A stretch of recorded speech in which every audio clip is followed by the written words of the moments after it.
Bwana Yesu Kristo asifiwe, watumishi wa Mungu. Mungu abariki sana. Kwa majina yangu naitwa Veronica George, napatikana YouTube. Unaweza ukasearch kwa jina hilo utanipata. Ni mwalimu wa neno la Mungu, lakini pia ni nabii.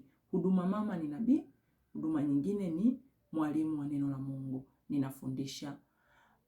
Kwa wale ambao wanahitaji kusikia sauti ya Mungu, nina darasa pia kwa WhatsApp. Nimekuwa nikifundisha. Watu walikuwa msikii Mungu kabisa, wakizania ni neema tu ambayo mimi ninayo ya kumsikia Bwana.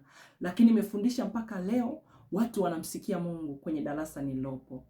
Tumeweka utaratibu wa kusoma Biblia kila siku. Mtu anapoamka asubuhi, cha kwanza asome neno la Mungu ndipo aombe.